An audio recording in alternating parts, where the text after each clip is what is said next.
minutes after here, and we do want to be respectful of everybody's time. So good afternoon, I'm John Baird. I'm a senior consultant with PSC, and we'll be helping facilitate the conversation today. A few housekeeping items. So this meeting is an open meeting, and so members of the public are able to log in and view, and the meeting is being recorded and will be made available publicly later. Looks like Amy also just joined us here now. So in our last discussion, or following our last discussion, we did hear from a few members that the 45 minutes that we had for that conversation was just not enough time. And so we, as a team with Eagle, regrouped and then scheduled a series of work group meetings so that we could have a little bit more conversation around the ASDO recommendations.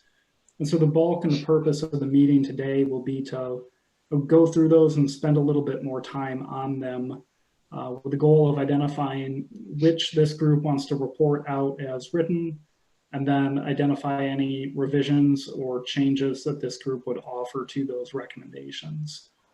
We will be meeting again a second time, and we'll see how much ground we can cover today. Our hope is that we can kind of get through most of this here today and then spend our next meeting talking about any additional recommendations that members of this group may have.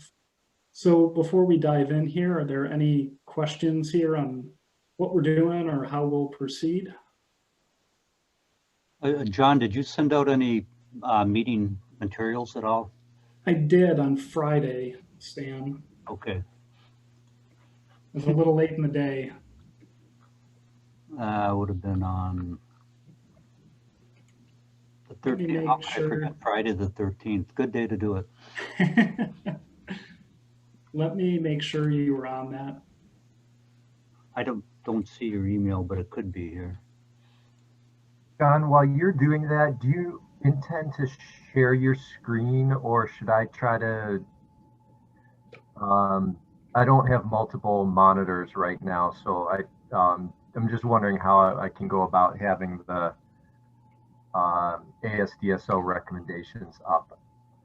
Yep, I did plan on sharing my screen so that we can all kind of see the same thing. I'll bring that up in a moment. And Stan, I just shot you that email, so hopefully I didn't get the, unless I went with a lot of others I get. Sorry, I get hundreds, so sometimes they get nuked really quick.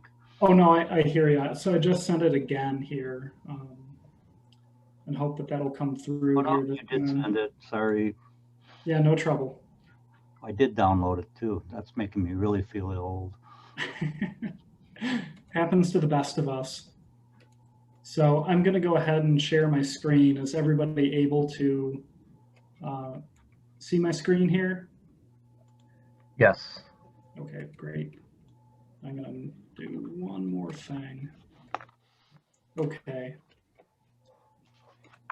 So you'll notice here that materials look a little bit different than at our last meeting. So the Eagle staff took the lead with taking those ASDO recommendations and moving them into an Excel spreadsheet with a little bit more detail here, including some background on legislation and existing resources. I also took the liberty here of summarizing some of the comments and discussion from our previous meetings so that the group has that before us. And that's within the comments from meeting 1 column there. So if we want to dive in here, we can start with 11A under the reevaluation category.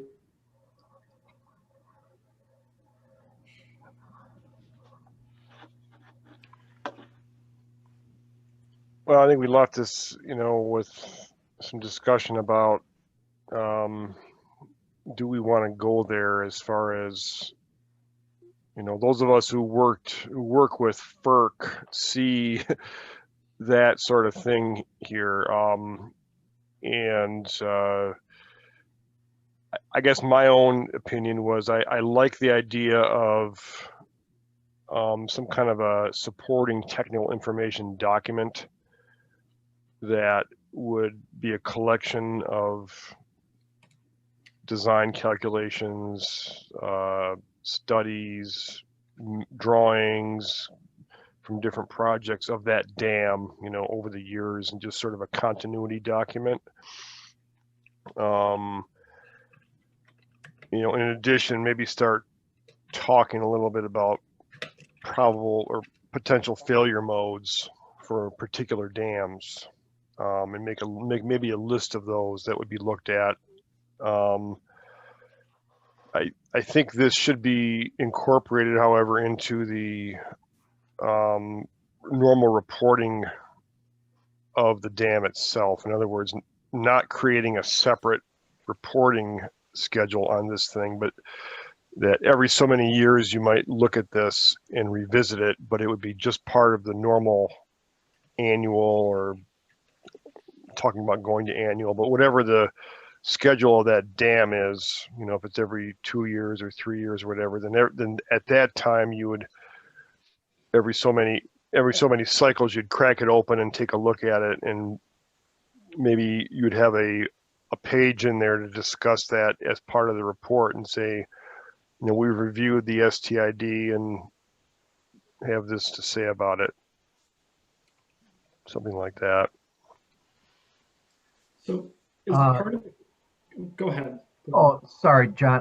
I was going to share, for just the sake of the group, I wanted to ask if people know where this recommendation is coming from. You know, it parallels exactly what Ferc requires of Ferc regulated dams. Is everybody familiar with that on some level? Or I could share a little bit of background on Ferc and what they how they view this requirement.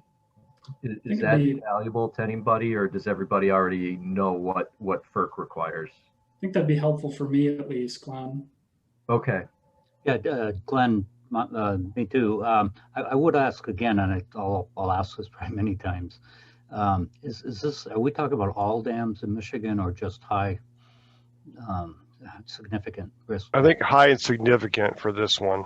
So high and significant, or? Yeah, high and. Dan, why don't you explain the levels again in Michigan? So we have, it's 3 levels. We have high, significant, and low hazard dams. And just to give you some statistics here, of the roughly 1,060 regulated dams in the state,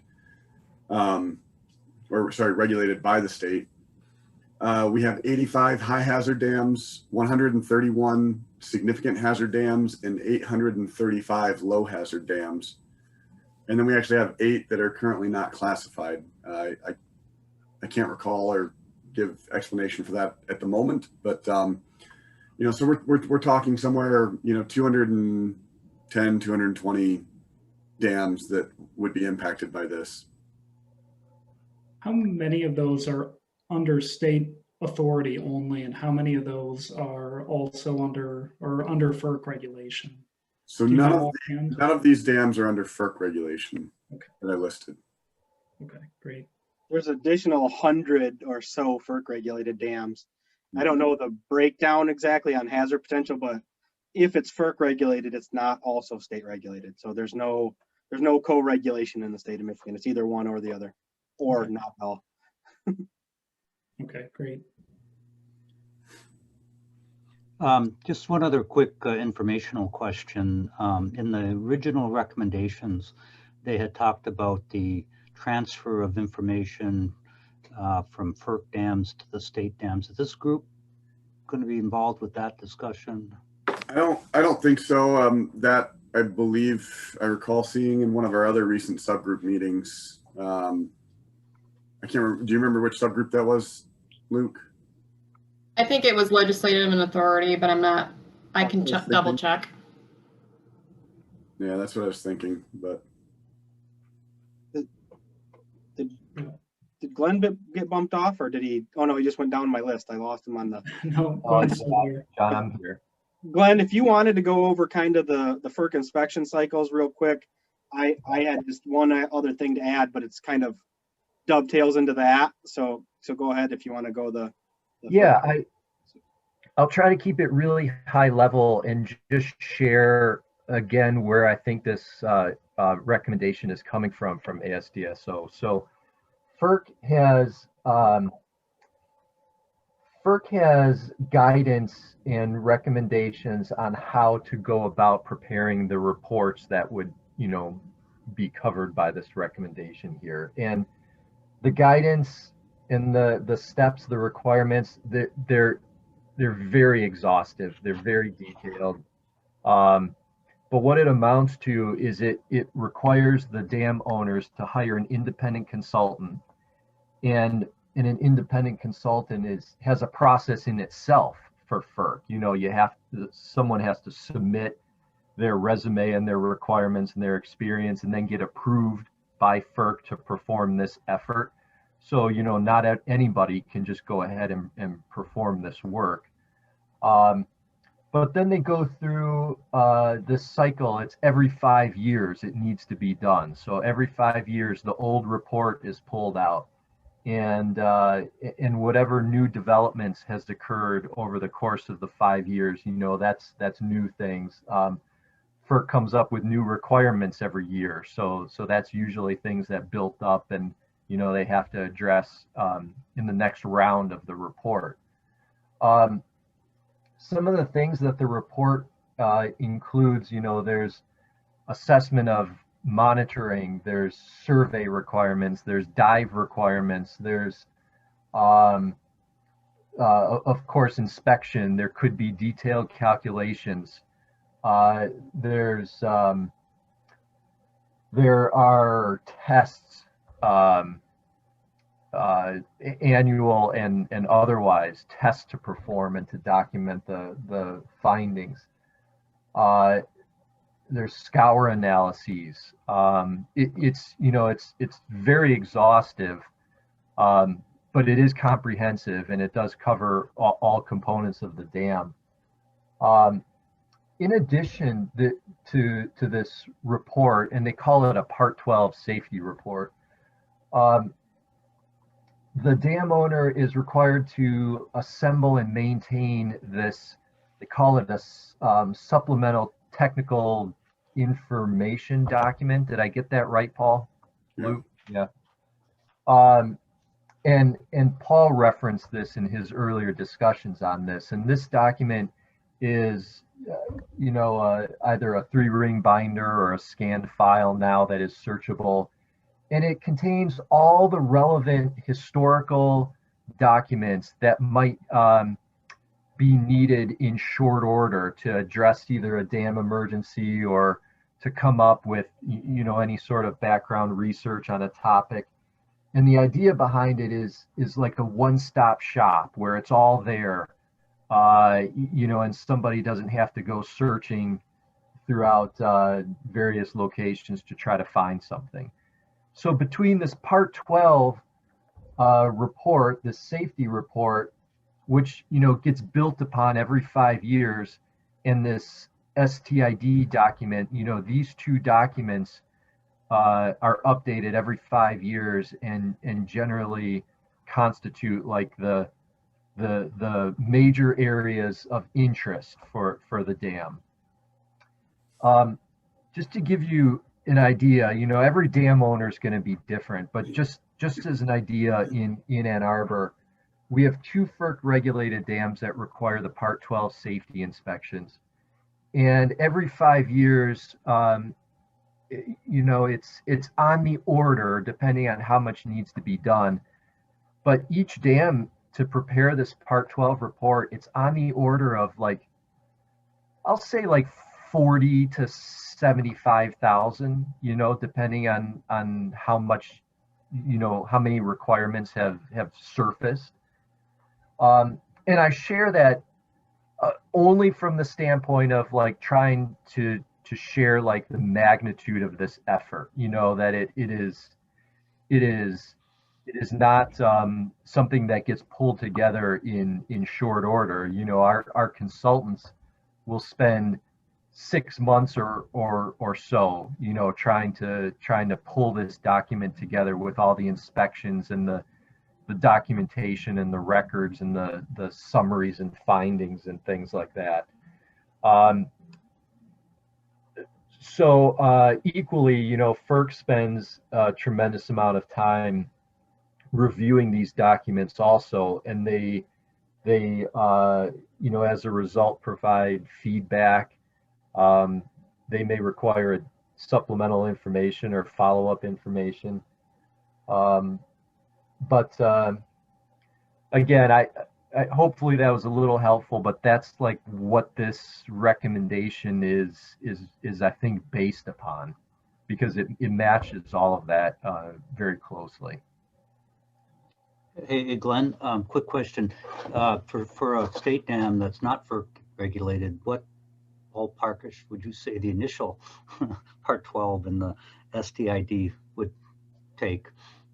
Yeah, I mean, if are we talking a year, 100,000, 200,000 to do this? I mean, I don't. It probably could be done in a less time than that, and certainly less than 200,000. But you know, it depends to what level of degree the recommendation here from ASDSO, to what level of degree would the requirements include. You know, I'll just take one example. You know, Ferc requires things like dive inspections. Is that something that this would ultimately include? They sometimes require an assessment of structural connections. You know, if there was a question about anything, they require inspections of all those structural connections in the field, a detailed inspection of welds and things like that. So, you know, it just depends on where does this recommendation draw the line? Does it go as far as Ferc goes with all of their requirements, or does it pare back? And, you know, Paul was suggesting some reduced level. And it may not be for this group to necessarily decide what the level, what the limit is. I was talking earlier about this, where the recommendation itself is just considering adopting requirements. It does give some examples, but our task here is not to set those requirements. If I'm reading this word, you know, word by word, our task is just whether we're recommending adopting, you know, some form, in some fashion, a series of reporting requirements. And if I may, Glenn, here, thank you. That's very helpful background and good consideration there. To me, it sounded like part of the concern was going back to kind of square one with each report seemed like too high of a burden. But it sounds like that wouldn't be necessary, that a lot of those background documents on the original construction and design would be static, and then you'd be looking more at kind of what's happened in the last 5 or 10 years, depending on the frequency. And so I'm curious here if that concern is covered then for some of the folks who raised it from our last meeting. And then recognizing what you said, that there's still probably some good discussion here around where exactly does that line get drawn. Maybe that's more than this group can cover today. And so if that's something that the group is interested in, we could acknowledge that by revising the recommendation to say, you know, in consultation with stakeholders, that these should be fleshed out in greater detail. So more or less keep the recommendation as is, but acknowledge that, you know, devil's in the details here and just where you draw the line. Yep. If I can just say, I don't want to spend all day on this, but I don't think the intent of ASDSO was to adopt the Ferc process, but to pull from the Ferc process and recognize that, you know, Part 315 requires a safety inspection every 3, 4, or 5 years for state regulated dams. But those are mostly a visual inspection, you know, of condition and hydraulic analyses and things like that. It doesn't do the deep dive, you know, into all the other things that Glenn just outlined. So I think that was the delineation, was that sometimes, you know, we don't have the original design documents for a dam. So a detailed in-depth analysis of the adequacy of the construction and the design of the dam may have never been done. So basically we're walking along the dam with trained eyes, but trying to identify deficiencies that sometimes you can't see. And so the thought was there needs to be some additional analyses of geotechnical stability, or, you know, maybe not dive inspection every 5 years, but if there's a reason to believe that there's undermining, you know, of the structure, then a dive inspection should be included. And we have that loose authority to require additional analyses, but I think what this is getting to is that the 315 inspection process is really just a visual, not in-depth engineering analysis of the dam. That every once in a while there needs to be an in-depth engineering analysis of the dam to understand the safety, overall safety of the dam. And I think that's what, you know, they weren't saying use Ferc verbatim, but they were saying Ferc does this in a way that we could probably pull from. Well, at the state level. I guess the question is, what triggers that deeper analysis? You know, having done a number of Part 315s, I know what you're saying, Luke. I mean, really, all you're doing is kind of brushing your eyes across the dam, and that's all you can really do, right? You're just glancing at it, and then based on that, you make some general judgment about the structure. So it seems something more than that is appropriate, but when do you take that next step and start doing analysis? Because, you know, the thing is, Ferc doesn't necessarily, I mean, every Ferc dam doesn't necessarily have a full package of calculations on every last thing in that dam. I mean, it's that the fact is that as things become identified where that's appropriate, then those things are done. You know, I think, for example, one thing that Ferc does call for is uplift sliding calculations on the spillway, right? I think that's pretty standard now. They want that in place for every spillway, and then the same thing, you know, spillway stability and powerhouse stability. But there's a whole bunch of other potential calculations that aren't necessarily in the package. I think it maybe has to do with these PMFs, you know, is that somewhere there has to be a look at where the risks are. And based on where the risks are, then that should be what's driving the question if any more analysis is needed. Yep. Hey, Paul, can I ask what PMS? What is PMF? I'm sorry, probable failure mode, Stan. Yeah, the PMFMAs or PFMAs, and there's a semi-quantitative risk analysis that, you know, they've been kind of doing too, which is not a full-blown probable failure mode analyses. But you're right, Paul, you know, that's kind of the tool that they use to identify potential deficiencies, and then they, you know, they instruct the owner to do additional in-depth analyses based on what are the most likely probable failure modes and what are the consequence. But they also, I think also what happens with Ferc sometimes is they have a failure of a certain failure mode, like Oroville with the slab jacking and things like that, and then you have to do a spillway slab inspection. You know, so I think that there's a couple ways that Ferc, and I'm not saying, but yeah, I think you're right. There needs to be some tool, you know, to utilize to identify potential deficiencies, and then a kind of a more in-depth analysis when those deficiencies are identified. So and one thing I want to put out there too, just for context on this recommendation, and ASDSO kind of alludes to it in their write-up as well, is the vast majority of our dams predate our statutes, and most of them were not permitted, may not have even gone through any kind of design review. Some of them may not have even been designed.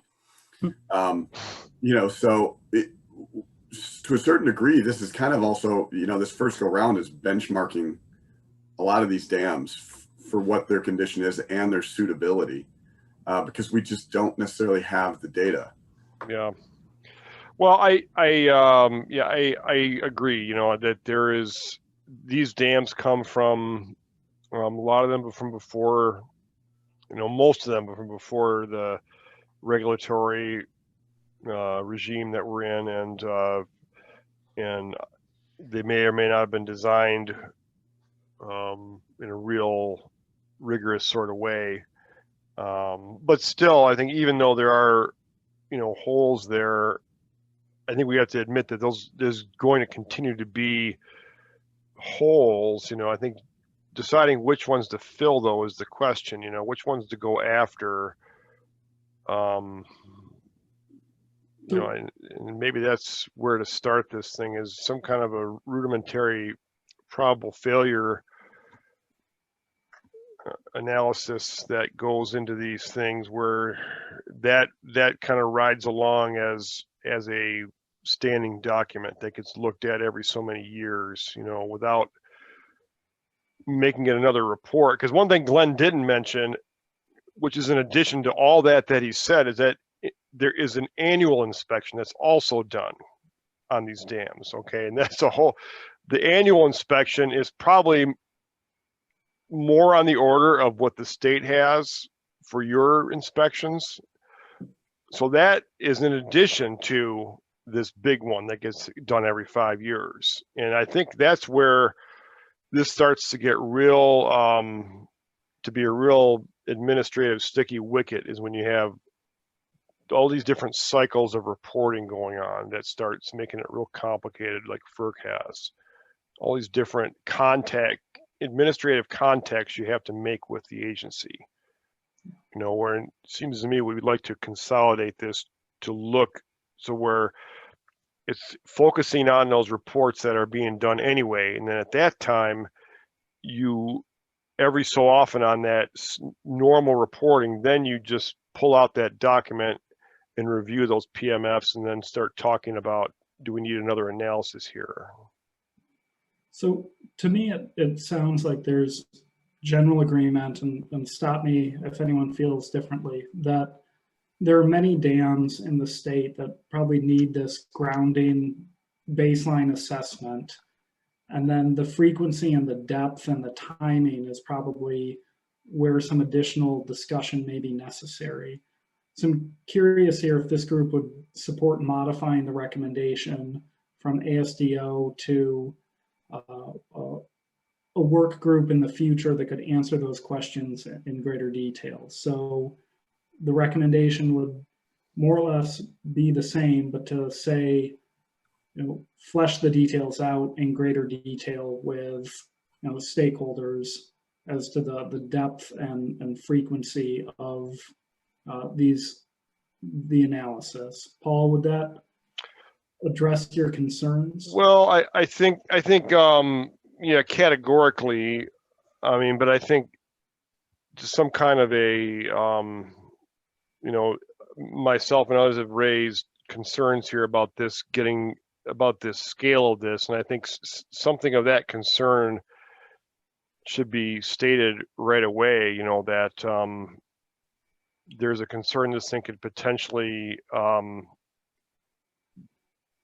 get into a whole new realm administratively that is going to be a big burden, maybe unnecessarily. I don't know, just maybe just had that some focus needs to be put on here, and start it simple, and try to start with the most important thing that we're lacking instead of taking on this whole. Well, Paul, one thing that I feel is important in this recommendation is in defining the requirements, is establishing some sort of uniformity and standardization. And, that is not, that's for the next group to try to take care of that in establishing these requirements. But there's a challenge in trying to develop standards and uniformity, and then like to your point, in addressing like the the highest priority specific to a dam owner, which may be completely different priorities to somebody else. So it's like what we're describing is a moving target, is something that either the standards have to be so general or the flexibility needs to be built into the recommendation or the guidance to allow Eagle, you know, the ability to keep it fluid. You know, it seems like a tricky balance. Yeah, I guess I wonder, I don't know if anybody else would agree with this, if we could say some kind of framework that focuses on developing probable failure modes, which would be addressed during the normal reporting cycle. Number one. Number two, a continuity document for each dam. Would that be objectionable? Well, Glenn and others, I don't know. yes, I'll just share my quick thought, but I certainly want to hear from others. Though I feel like the recommendation should not go into trying to define what those requirements are. You know, and if we take it at the highest level, the very first sentence in this ASDSO recommendation says, consider adopting requirements for these dam classifications to perform, you know, some of these. But I feel like for us to just like try to draw lines and define things right now, I think is beyond like what the scope of an hour and a half call with 6 people on it.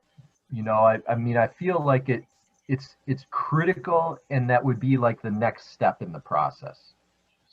Yeah, and I think Amy stated it best in one of our previous subgroups that she's not really experienced a situation where, you know, one of these recommendations makes it all the way through legislature and everything like that and comes out, you know, worded exactly the way that we're, you know, recommending, you know, and there are work group processes that go into developing the details like you're talking about. Is that good paraphrasing, Amy?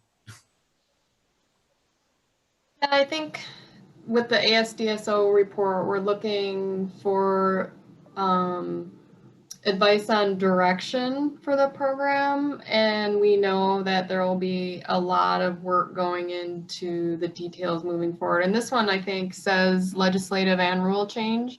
So both of those processes have mandatory sort of stakeholder feedback, right, through either, you know, the bill sponsor's office or through committee hearings or through the rules process, which has a rules committee with stakeholders and all of that. There's also the work that the department will do in sort of administrative fashion, trying to get ready for both of those. So like, you know, if the task force recommends we move forward with some of these programmatic changes, our legislative liaison will work with staff and others to get sort of a general proposal put together and then look for a bill sponsor. So there's a lot. There's a lot of talking and working together that'll happen as things move forward. I guess I think for this one, I think you should assume there's going to be stakeholder input in everything pretty much moving forward. But for this one, I wonder if it's a matter of just stating in the recommendation that you would like the department to weigh the level of effort for the regulated community with the needs for improved dam safety. Because I think that's really what you're getting at. You don't want to have a bunch of reporting requirements for no reason. You want to have basically the right amount for ensuring that we improve the safety of dams. I would say at a minimum that, Amy, you know, what you just stated there, that we're looking for a balance between, you know, some way of bringing out or digging deeper where it's needed, on these dams and having some better analysis to work with on one hand, but on the other hand, the regulatory and administrative burden that becomes, needs to be carefully considered. Yep. Yeah, so it sounds like we may be in a good point here. So I think we're hearing that everyone acknowledges that there's a whole lot more work that would need to be done to implement this recommendation. And that there's agreement here that that should be done in consultation and with strong input from stakeholders in the regulated community, and acknowledge the balance between dam safety and the burden placed on the people who own and operate those facilities. So we added some additional language here up on the screen here in red. We added that these requirements should be developed in detail with relevant stakeholders and weigh the burden placed on the regulated community in tandem with public safety. Inspection should also be done on a frequency that aligns with other reporting and inspection requirements. If folks are comfortable with that, we can move on then to our next recommendations here. And I do have an eye towards the clock and the many other recommendations that this group has before it. Well, the tenure, maximum tenure, is that something we're going to leave in there or make that? I mean, where'd the tenure come from again? So that was provided by ASDO. Luke, I'm Yeah. not sure if you're able to provide more background on why 10 years. That seems pretty reasonable. I mean, that's a pretty good stretch of time. I don't know. I mean, I guess you could talk about it. I'm not sure I'd want to go much further than that, but I mean, the way I read it was that ASDSO is saying a maximum of 10 years, but is it for the next level, the next group to decide what the frequency is? I guess I didn't read that as them defining it per se, but just giving something on the order of saying less than 10 years. yeah, Did I read that incorrectly? that's the way I read it.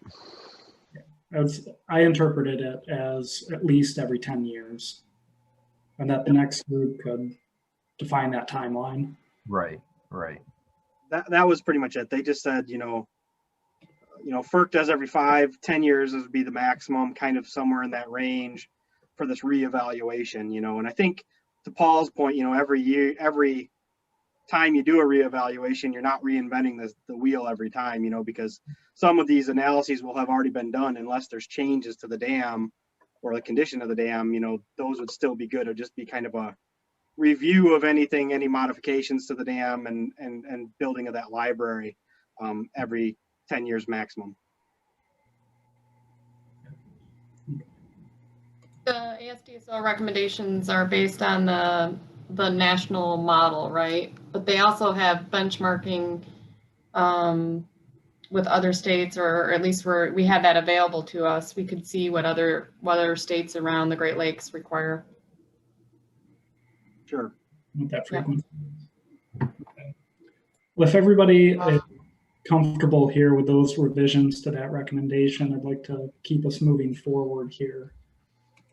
Yep. So great. Thank you, Paul. And so next, under the inspection category, 12A, this is one that, based on our last conversation, everybody was comfortable with reporting out as is. So unless anyone would like to elevate that at this time here, the group would adopt this and report it out. I thought we were discussing a little bit that frequency, whether every year, every 2 years is appropriate. I don't know. I think there's a little bit of discussion there. So what is the current schedule, Luke? It's 3 for a high hazard, 4 for significant, and 5 for low. And they want to go to 1 for a high hazard and 2 for a significant. So I don't know, every year maybe a bit much. I think that should be discussed. Maybe that's just all we should say is that I don't know. Well, isn't that based on the FTEs that you were looking in terms of total number of inspectors that you needed? What was that based on, the original? John, can you scroll to the right? I think we estimated FTEs. Yep. So Yep. I think it's probably worth noting that we don't do the bulk of the inspections. We only inspect state and municipally owned dams when the municipality requests us to do that. So our inspection load would go up significantly because of those dams that we do inspect. Several of those are high and significant hazard, but the burden would go back to the owner on some of this too, to hire a consultant more frequently to do these inspections. So I think that just for some perspective, if you look at the ASDSO report on what other states are doing, I think we're at the low end of the frequency for high and significant. And we are on definitely the recommendation for annual and biannual comes from the Model Dam Safety Program. So it's kind of the national standard to do it this way that they're recommending, and the state of Michigan kind of lags behind the national standard in that regard. But also acknowledging Paul's point that does put additional strain on dam owners to hire a consultant more often than they do now, and it puts additional strain on the dam safety program to review and keep up with those inspections. But the thought is that they will have safer dams if trained eyes are looking at them more often. So Luke, this is Mario. Do you have the number of high significant dams with more than 4 feet in height, 40 feet in height? No, but it's a small number. I think it's, if you exclude the Ferc ones, I think there's probably 6 or 7 of them. And most of those are tailings facilities. There's only a couple on rivers that are over 40 feet, but I don't have those numbers at my fingertips. Yeah, maybe those should be inspected every year. Maybe the others not. It's up to the group to decide. I think that's a very good point, Mario, is that maybe there's another category that's needed in here besides high, because, consider, what happened there in Flint at, what's the name of the dam now? I forgot it. Creek or? Yeah. Or no, not Flint, but with Midland. That dam is very unique in the state of Michigan. And correct me if I'm wrong here, Luke, but I would venture to guess most high potential hazard dams in Michigan haven't got nearly that head differential during a flood situation that you had at shoot, I forgot the name of the one that just failed. Edenville and Sanford. Edenville, yeah, Edenville. I mean, the tailwater on that dam was almost all the way down during a high flood, and most of the dams, at least that I work on, when you have a flood, that tailwater is so high that there is very little head differential during a storm.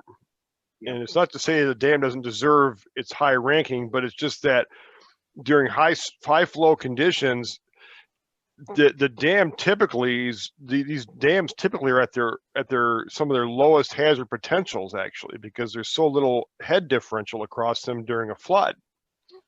The sunny day situation is where most high potential hazard dams are the most dangerous, actually, in this state. And I guess I just wonder, well, I guess first, Luke, am I off base on that? But is there another category for these oddball dams that we have that are like the one that just failed, where you have this very high head potential even during the storm, because that's a real high gradient river, and so I don't know. The situation that we had up there at Edenville is really uncommon. I'd say, if there's, I don't have a big reservation for adopting this as written personally. I'm acknowledging that there is a cost. I think that the good outweighs the bad here, but if there was some concern for pushing that cost and back onto the owner, then you could break them out by the high highs and the low highs, like by population at risk downstream or something like that, you know, for the ones regardless of head, you know, if it's endangers 11,000 people like Edenville or 11 people, that's, you know, maybe there's some difference there, but, you know, they still would fall under that envelope of high hazard. So, I mean, you could consider that if it was a concern. So I think that's kind of something this group will have to decide is, you know, does the cost outweigh the benefit and such that we need to adjust the cost down a little bit. That's, I mean, like I said, my personal feeling is that I don't have a strong objection to adopting this more frequent inspection cycle. It is you know, several $1,000s a year, you know, I don't know what they cost, maybe $2,000 to $5,000 for a standard Part 315 inspection. You know, those more in-depth inspections do cost a lot more than that, like Paul and Glenn did point out. But you know, I see this as a benefit personally, but it's up to you guys. What do others think? Glenn or Stan? Stan? Well, you know, go back, I mean, this is a recommendation, and if it has to have legislative approval, it's, I mean, this is just a recommendation. I would leave it as is, but I suspect that it will be moved to another level going through the legislative process. My 2 cents.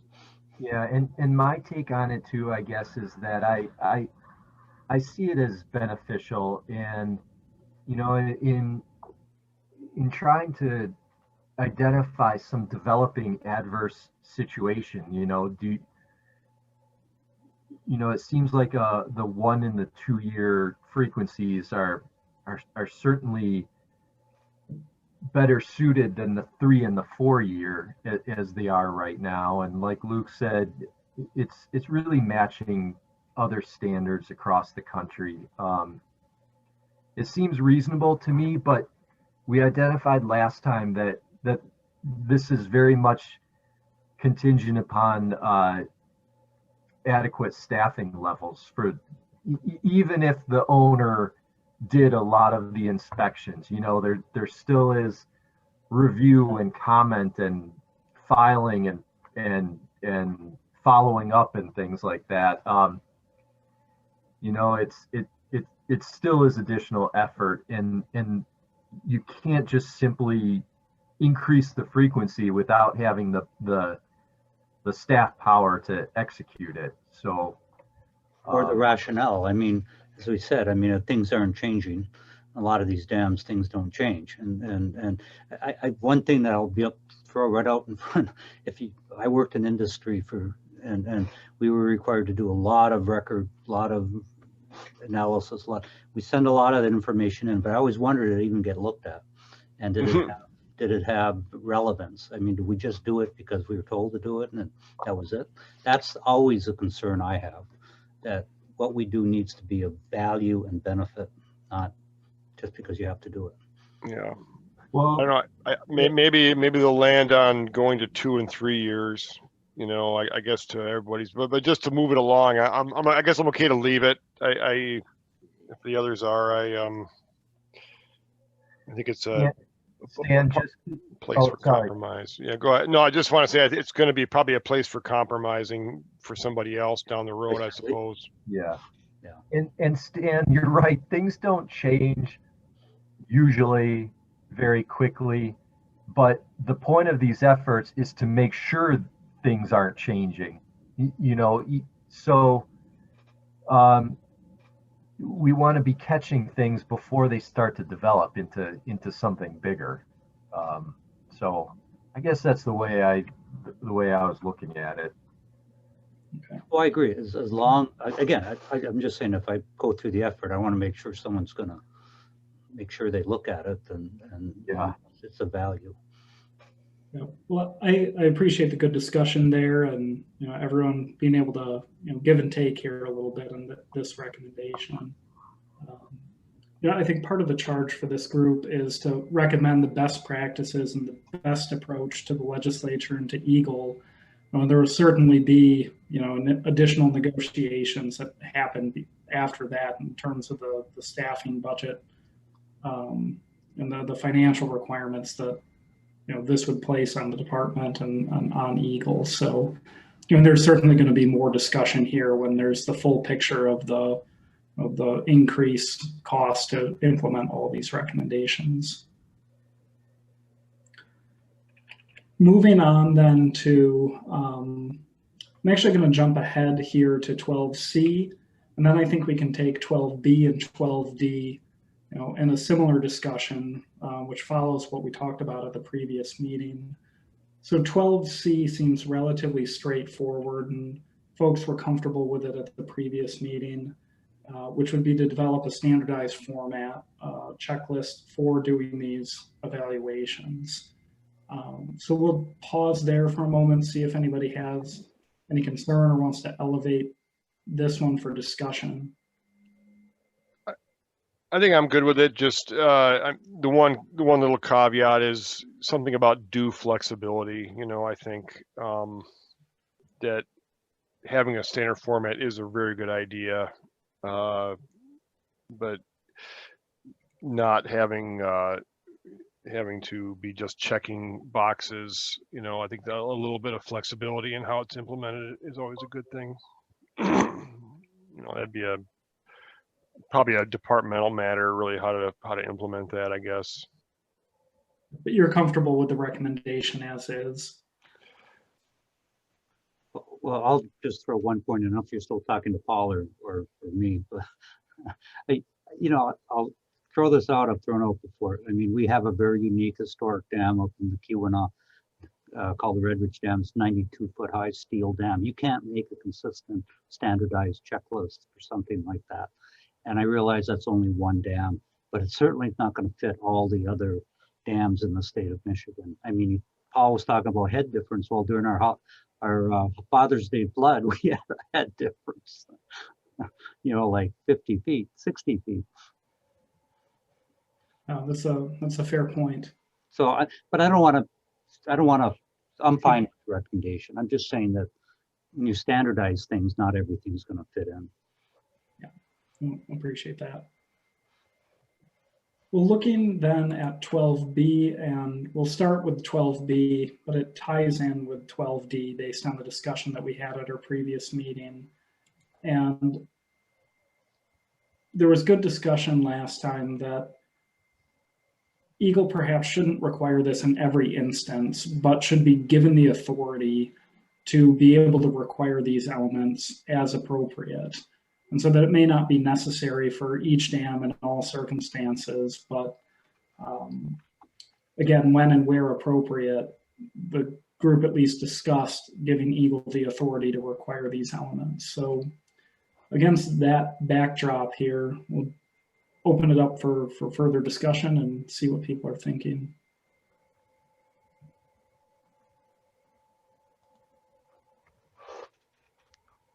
I suppose I don't have much to add to what you just described. I mean, I think it's imperative that Eagle have the authority to perform that work, and that they aren't, that it may be, dependent upon the project itself that would define frequencies and things like that. But I'm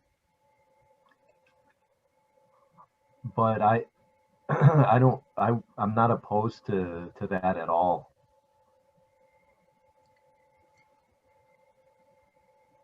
Paul or Stan, what are your thoughts? Yeah, I guess I'm okay with that. It's giving them the authority to come out as they need to.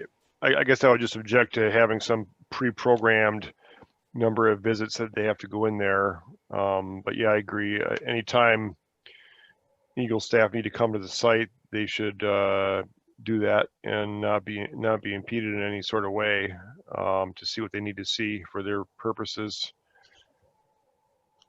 I agree with what Paul said. I think they need to have that authority. Luke and Dan and Amy, how does that sound from your perspective? Yeah, I think this is something that could be I think it's something we may have the authority for already, right? or maybe it needs to be fleshed out a little bit more, but I think it's probably something that we need to develop, assuming we have the appropriate resources, as like an internal policy or procedure of, you know, we are going to try to get out to site when we're in the field, you know, doing work anyway. But I think that, so that said, I think we have it pretty well spelled out, and I have to find the citation, but there is a requirement that we don't accept, you know, the final permit until we do a final inspection. I have to find that citation. So it's either in rule or statute. I'd have to find it, but so it should be a requirement of every Part 315 permit that we write that's not a minor project permit, that we come out and do a final walkthrough inspection of the construction site. The other, like what Paul was saying, the kind of the during construction pop-in visits, I think we have the authority to do that. I think it just needs to be developed into a procedure. So I don't think it needs, unless this group thinks it needs to be codified, you know, further codified, I think maybe we just, you know, can do it, you know, resources allowing, we would just do it. So, but I don't know if others have thoughts. Yeah, and I'd say too, I mean, we have the authority to add conditions to the permit, including construction oversight inspections, and it's pretty much standard, as Luke said, with the exception of minor permits that we require, you know, works being completed under the oversight of an engineer. Just a quick informational question then. Dan, is a removal permit also, we're talking the same situation when they removal would, yeah, falls under the is a major alteration or new construction or anything like that. Yeah. So is it a matter of resources then, Luke and Dan, for kind of what's? Yeah, I would say that probably, you know, both of those, you know, really come down to resources. So if we were to establish a policy that states we have to go out so many times during construction or for specific construction activities like first filling or anything like that, you know, that requirement on our staff time, you know, is going to require additional or necessitate additional resources. Yeah. I think it's pretty standard that, you know, one of the permit conditions that we get is that if it's a Part 315, what we call an individual permit, you know, the big permits, that upon completion, the permittee sends us as-built plans, any engineering reports that were completed, and a certification letter from the PE that says I had project oversight and it was completed, you know, per permitted plans and specs. And that triggers us to schedule the last walkthrough inspection. The other ones, you know, I try to get out on site for big projects when I'm in the area, right? But that's about all we have time to do is, you know, if you're doing a big dam removal or a big dam construction and I've got another site that's, you know, within an hour, I will pop in. But other than that, it's completely contingent on the complexity of the project, the length of the project, you know, and staff time and resources. So, you know, we're obviously, if it's something they're going to go out and do in a day, we're probably not going to do too many construction inspections. But if it's something that takes a couple months, we should probably try to get out there, you know, as available. Just one more really quick information. I'm sorry about the time. Is Dan and Luke and Amy, when someone submits a PE, a signed signature, you know, certifying a construction permit detail, etc., you require professional liability insurance. Do you have any oversight over the engineer's liability?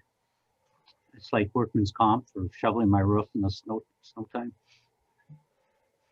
No, we don't have anything specifically related to professional, like errors and omissions, or you know, commercial liability insurance or anything like that. Commercial, I wouldn't care, but certainly professional. I mean, yeah. So I think that regs for this. So we don't do any. So, you know, that's one of the topics. I don't know if the task force wants to take about, is like this qualifications based selection. Yeah, I would love for us to tackle that subject at some point, but no, the only requirement is that, you know, that the engineer is licensed in the state and in good standing, you know. So the most that we'll do is check their license and make sure that it's valid and up to date. And then it's really in the engineering code of ethics that you do the work only that you're, you know, and so you know, so we don't have any, I think, checks and balances over PEs out, you know, operating outside of their area of expertise or anything like that. We just verify that they are a PE in the state of Michigan in good standing. And correct me if I'm wrong, Luke, but the permit is usually with the owner, and so the owner is the one that's really taking on the liability of that permit. And so then it's at that point, really, it's kind of the owner's responsibility to make sure that their butts are covered through, you know, liability insurance and their contract, you know, agreements with the professional. Yeah, that's correct. That's not to say that the owner isn't just going to go turn around and sue the professional who designed it if they get, you know, a lawsuit or a fine or anything like that. But yeah, that's our action is with the applicant and the permittee, who is typically the property owner. I want to interject here a little bit and say this is good conversation, but we're probably getting a little off track here for the time being. I apologize. Oh, no, you're okay. And our next meeting, we're going to try to focus some time and attention on other additional recommendations. I ask that you just put it in the parking lot for the time being, but we'll have an opportunity here to talk through some of those additional items at our next meeting. So John, if I go back to the ASDSO recommendation, you know, it's really twofold. It talks about establishing requirements, construction inspection requirements for 1, the design engineer, and 2, for Eagle staff. And I think we discussed the requirements for Eagle staff, that we did not want to define a certain number or a specific point in time. My understanding is that Eagle, in fact, already now has the authority to inspect, and it's up to them to, and it has been up to them to decide when to show up, either in interim inspections or at a final inspection. Have we touched on the requirements that the owner would have to do for the design engineer? You know, I'm not sure that we have. I think the discussion has been focused from the dam safety program perspective. Maybe that's one of those parking lot topics is, you know, is there some, I think we leave it up to the discretion of the owner and the engineer who finally has to sign off on the project at the end, right? That they've performed enough oversight. But yeah, maybe that's a parking lot that says, you know, is that good enough? Should we have the authority to say, you know, what oversight of a project means by a professional engineer? But I don't know. I think that some of that is that professional, you know, discretion of the engineer. But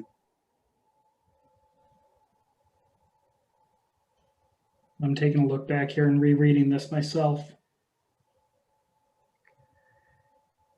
If we take it verbatim and the recommendation simply says establish inspection requirements, but it's not saying that we have to define what those requirements are. If we're just in agreement that the owner should have a professional engineer inspecting, and if we're in agreement that we want the state staff to continue to have the authority to inspect, then I think the simple answer is that we're in agreement with this ASDSO recommendation. Is that a fair way to look at that? I think so. Yeah, you know, and there may be occasion down the road for further defining some you know, inspection requirements there, but I think as it is, I'm fine with it. You're right, Paul. Well, that is the key to this, is that the next step would be, in fact, establishing those requirements. But here in this task force group, we look at the recommendation and assess that, you know, as opposed to developing the recommendations itself. I guess I'm curious too, and maybe I'm kind of looking at this the wrong way, but do we want to make it such the recommended, clarify for the recommendation as to whether we're asking for, this being codified, whether this is a rule change, whether it's a policy, or whether it's a guideline?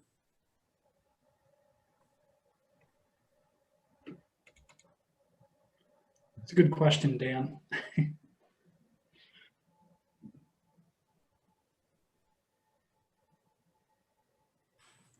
guess it depends on how far it goes. I mean, I think you could potentially, get into the requirements of the design engineer and say that, they need to be present at any time, for example, that you're working on the foundations of an impounding structure, for example, or pouring critical structural concrete, or placing earth in a impounding embankment, stuff like that.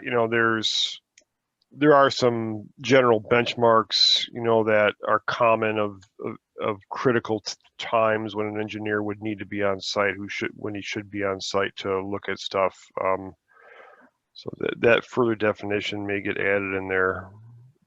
Yeah, I agree, but it's, I guess again, a question I ask is that something that, as a guideline that we can then use for establishing permit conditions? Is it a policy that we need to have in place? Is it? I think, yeah. I mean, to me that stuff should. I mean, I'm generally in favor that it goes more to the statute level on stuff like that, where, I think that, because to me, you want less stuff in the rules and more stuff in the statute. But as I think this through, wouldn't it be dependent here on what the inspection requirement is, which this group is saying needs additional conversation to flesh that out? So I'm wondering if it might be a little premature here to try to say through rule change only or through legislation only, but it would be kind of dependent on what those details are.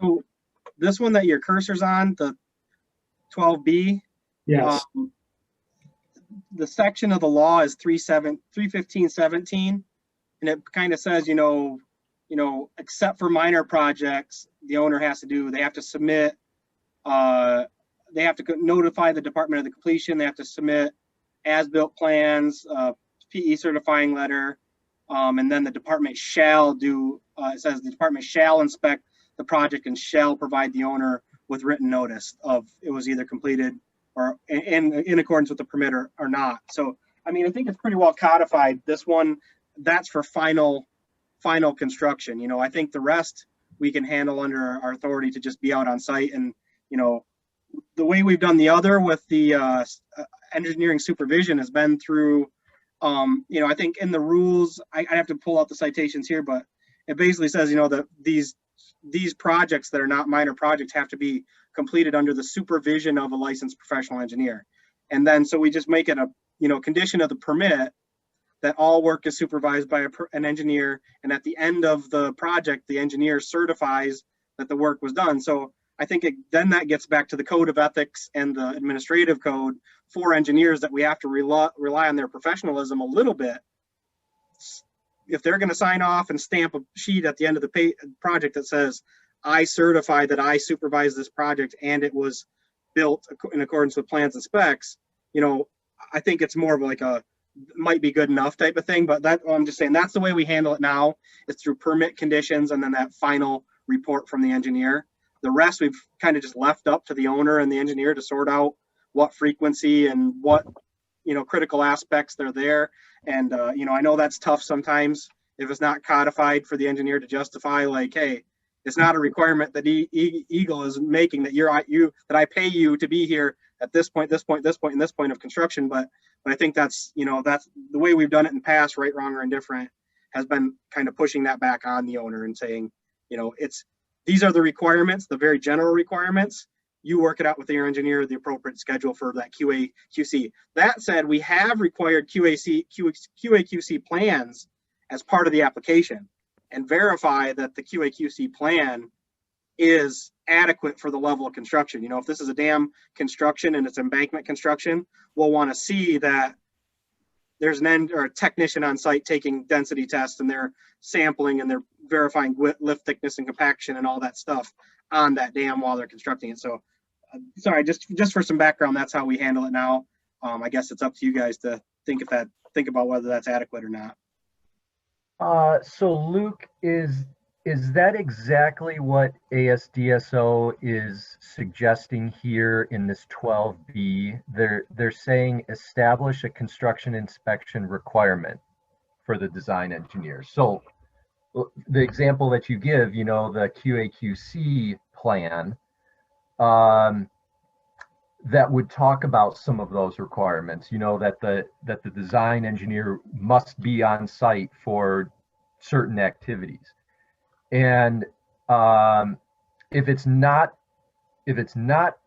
specifically written out and defined, is that exactly what this recommendation is trying to drive at? So I think the first one, 12B, they might have missed it a little bit in the statute in their review, you know, because they do a review, but they're not experts on our statute, right? They've got their own jobs. But I think what the point that they might be also trying to make is that there's not a requirement for the design engineer to be there. You know what I mean? During that final inspection, it's encouraged and we encourage it, but I don't think that as the statute goes as far to say who must be at that construction inspection. The last one, 12D, that was a recognition of a shortcoming of our program, is that whatever the outside, whatever leads to it, we don't frequently do that. We're not out there frequently inspecting and construction of dams and checking in and doing the unannounced inspections, things like that, because we don't have the resources to do it, you know. So I think that that's the big one that, you know, to take away, is that frequent inspections are a good thing, you know, and the other one might be partly that they missed it and partly that they were trying to delineate that the design engineer should be there when we do that final inspection, so that we can talk through, you know, any changes or recommendations or things like that, or shortcomings. But yeah, so I don't know. Against that backdrop, then, are we comfortable with reporting out 12B as written then? We've kind of... I'm good with it. Yeah, I'm getting a thumbs up from Luke, Stan, Glenn. Yeah, I'm good with it, although I keep sitting here thinking of exceptions like the Silver Lake Storage Basin failure. You could have watched all you wanted on watching the construction. It was the design that failed. All right. So, but I'm fine with it. All right. Sure. So we're going to then report out for that one. And then looking ahead to 12D, this certainly relates to that requirement. Again, there was similar conversation at our previous meeting that this is something that Eagle staff should have the resources and the discretion and the authority to do this. But again, Luke, it just really sounds like this is a question of resources more than anything. Correct. Yeah, I'm okay with the language there, but you know, it's always with that caveat that we need the staff level to be able to do that effectively. Yeah, I didn't, John, I didn't talk about that, I don't think, with this group, but Dan and Luke and I tried to estimate level of effort for all of these, and we went through them separately, just like as we went through the spreadsheets, and we ended up, when we're all done with the 6 subgroups, it added up to 10.7 FTE. So that's actually a little bit higher than what ASDSO was estimating for additional staff, but it's in the ballpark. So I was happy with that. We weren't like totally on separate pages, but that's why we provided it, so it gave people an idea of like which items were the heavy lifting and which ones were easier and all of that. So yeah, that's great. So yeah, no, the level of effort and the anticipated staff resources is certainly a big piece of this. So Glenn and Paul, are you comfortable with this? I'm okay with it. Yes. This is allowing the authority, right? Right. Well, I believe they already have it, is my understanding from Luke. It's really just a question of the resources, the staff power, and the time to get out there and do it. So by supporting the recommendation, we're identifying the need for additional staff requirements. Right. Yep. I think Glenn, just, the way I think of it is, if you're not making changes, you're just going to kind of bless the ASDSO, as written, say the task force is supportive of this recommendation to do this, recognize it, but we don't have to weigh in anymore on it because it's good enough, Right. Yeah. Okay. Figure that out. Sam, are you also comfortable there? Yeah, that's fine. I agree with Luke. Okay. I'll just say one quick on FTE. If these all get implemented, you will have probably need for more than 10.7, but after you get going, it'll level off, just the way nature works. Yeah, it's always more to start than continue. Yeah, we'll be definitely busy in year one. Yeah. Well, we have about 10 minutes left and one recommendation left. So I'm going to go out on a limb and say we can get through all of these here today.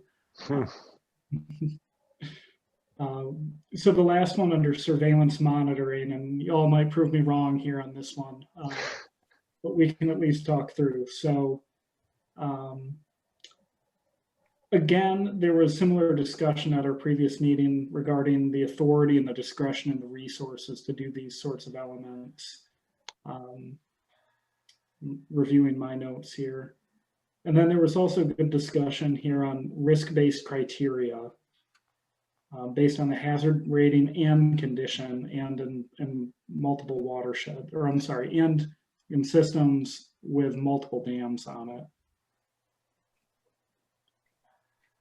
Yeah, I think we were talking, well, I mean, it seems to me that these need to be driven by the probable failure modes. Totally.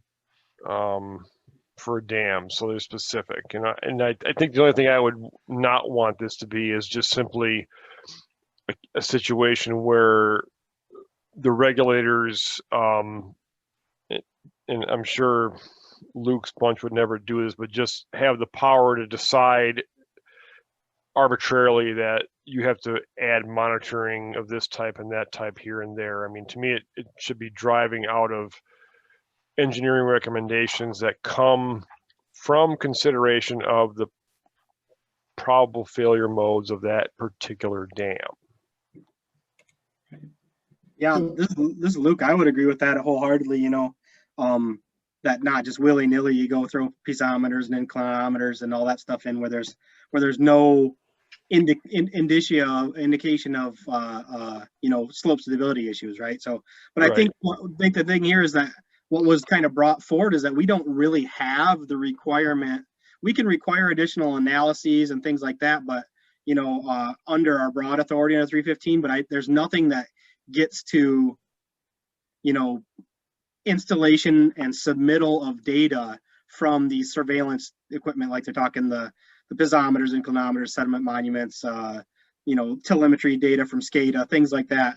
We don't have, like Ferc, Glenn will say, Ferc requires that you keep all that stuff and you show it to them every year. We have no such authority right now. So if the people are recording it, they're under no requirement to give it to us or to give it to their engineer for these assessments. So I think that's I think it's like you say, Paul, it's on an as-needed basis, right?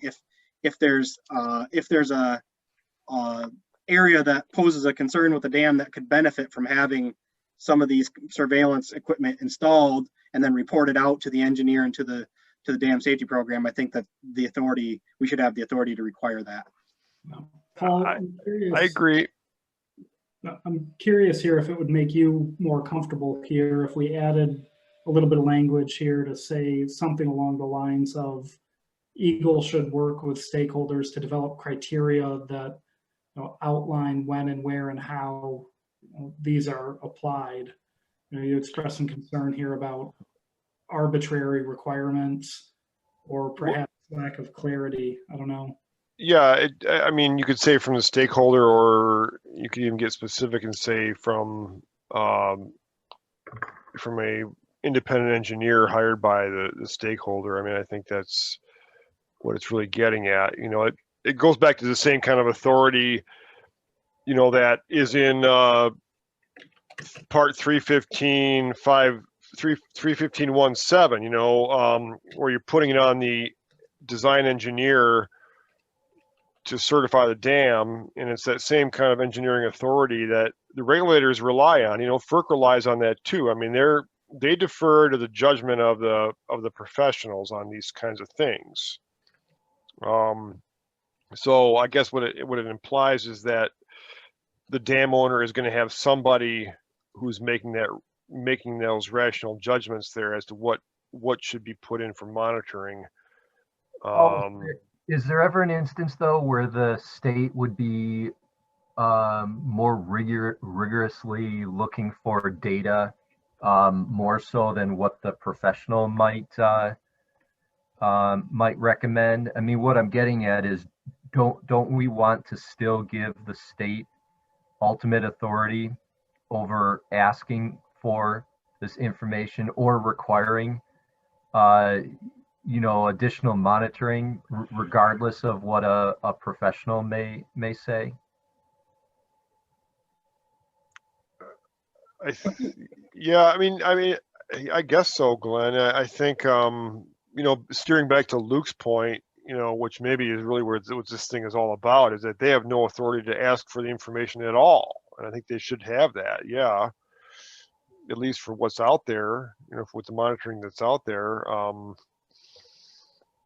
So I think we have the authority to ask for, you know, studies, inspections. We can ask for information. I think what we probably are lacking right now is anything that supports us asking for the ongoing monitoring, you know, that develops a program and a plan.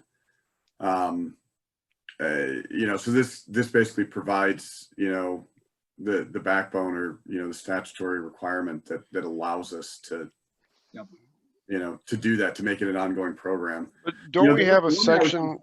Doesn't the safety report has a section of that? Does it not, or am I? The safety reports are required to have a recommendation for more detailed evaluations. But those, so yeah, and then so you're going to get into what's section 315.18, Paul, which is, you know, to do with inspection reports, finding of inspection reports, and more detailed analysis. So that's why it's required in the report, is to have the engineer say, well, we need to do more analysis or we don't. But what I think is, like, you know, there's subsection 5 and subsection 6 is like, it doesn't go into the detail of ongoing, you know, data collection and submittal. You know what I mean? It says, if we find something in the report that says more detailed analysis, we can tell the owner to do that, or we can go and do it ourselves and then charge the owner if they're unwilling or unable. We can sue the owner to get our money back. But I think, you know, if there's concern here, is that it didn't really envision this ongoing data collection through surveillance equipment installation and monitoring and data collection and data submittal. So I mean, so I guess, yeah, if you think that our authority is broad enough and we can just, you know, require it under our existing authority, then you just say that, you know, we have this authority already, it can be expanded. But if you think we need to expand it to require specifically telemetry data, you know, slope stability and piezometer data, you know, then we maybe we should expand that authority to call out and give us that authority. Yeah, and I think, Luke, section 18 there is really where it should go, is just add a section into the normal safety report and say monitoring and you know, surveillance and monitoring section of the report, and that it's very specific, and that data, you know, maybe this is part of the continuity issue, is where you just, all that goes together in that section of your normal safety report, and that's where you report it, and then you ask the engineer to comment on it at that time. I mean, would that be adequate for you, for the department, you think, is having a section in the normal safety report? Sure. I mean, maybe in the template that we might be developing, it should say it should include this. Yeah. But then I think we have to have the authority to make requirements, right? And I think we have the broad authority under section 315.18 of the statute. So maybe this group just needs to read through that real quick and make a determination of whether we think that authority is broad enough to include this. And if not, then if it is, then maybe it becomes a procedure policy for the department. If we think we need to expand that authority to consider this exact scenario, then maybe the suggestion is we modify the language in the statute and report it exactly the way you said. Through the inspection report, the engineer identifies this need, and through this authority, we exercise the implementation of these things. I guess I'm in favor of adding just another clause to the statute myself, just to make it very clear. Quick time check here. We are at 3 p.m. I'm wondering if folks can stick around for 5 more minutes here and see if we can bring this one to a resolution.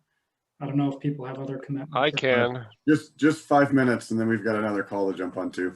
I think Mario probably has to jump off right now. Okay, I think we're close, and I don't want to, I want to see if we can bring it home here. Yep, I can give you 5 minutes. Okay, so what would that mean in terms of the recommendation then? Are you suggesting revisions to the language itself? Are we saying that you guys need to do a little bit more background work and continue the conversation at our next meeting? I don't know. I guess I think it seems straightforward in my mind. I'm not sure what others have. To me, it's just adding a clause in the statute, 315.18, calling for monitoring data to be included in the normal safety reporting process. Yeah. And then flow. I mean, that'd be to me the simplest way to do it. And then, so you're agreeing, just to make sure I understand, are you agreeing then with the recommendation as written, and then it would just be the 315.18 is where that happens?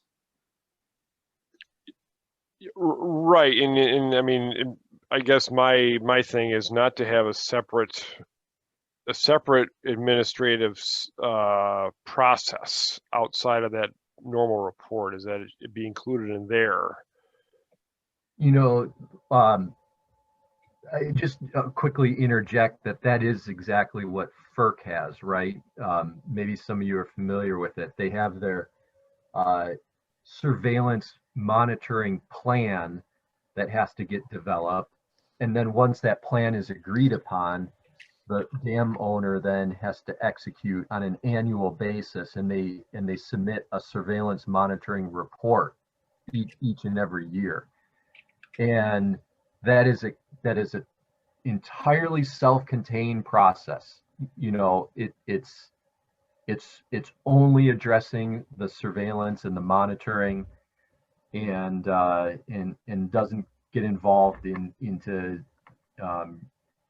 really anything else. It is reviewed as part of the dam safety reports, but the execution of the monitoring plan and the report is all conducted independently.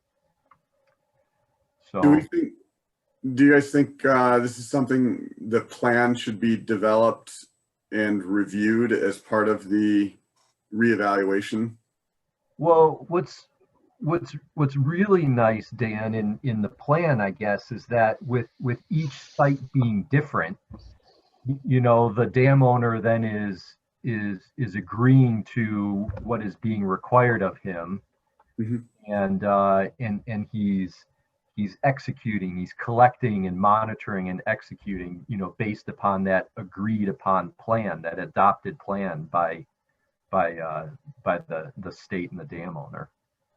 Yeah, no, and I agree. I guess what I was thinking as far as process wise, if making it a part of that reevaluation process, if we're in theory, if we're adopting that reevaluation, at that point, you've got your engineer under contract, you establish your monitoring plan, and then you review it whenever you have your reevaluation. But the data itself, like you say, you come up with a plan, and then you implement that plan, and it's part of your inspection process. But then, the next 10 years down the road, you reevaluate the plan. I mean, I think that might be a a process that would allow the state to enforce, the monitoring requirements of a dam owner. So just something to consider from that regard. Yeah. Okay. Listen, Luke, I don't really have strong recommendations, whether it's a standalone requirement of a separate report or included with the engineering reports every 315 inspection. But I would just say for John, if you want to write down too, in addition to 315.18 is rule 281.13.10. So rule 13.10 has a so that says what an inspection report must include. And then it says what Paul was saying, section B4 says recommendation of further detailed studies or investigations, including the adequacy of the hazard potential. So I think that's where we could require it if you wanted to expand the existing authority under the existing inspection reporting requirements, the 315.18 and the rule 13.10. Otherwise, I think maybe somebody should draft some language or form a group of 2 or 3 folks on this call to maybe take a stab at drafting some language for the rules and statute on whether that's a standalone program or if it's modifying the existing language, and then talk about it that way. That'd be my suggestion, maybe. Well, and I want to be respectful here of time. We are 6 minutes now after the hour, and I know you guys got to head out to another meeting. So how about we start our next meeting with this one, revisit the conversation. Paul, I might ask if you want to do a little bit of homework and bring some language back for the group's consideration. I'm certainly not as steeped in just which sections this might fit into or not. So Okay. I think that's how we would ask to proceed. And then our next meeting will also spend some time talking about additional recommendations.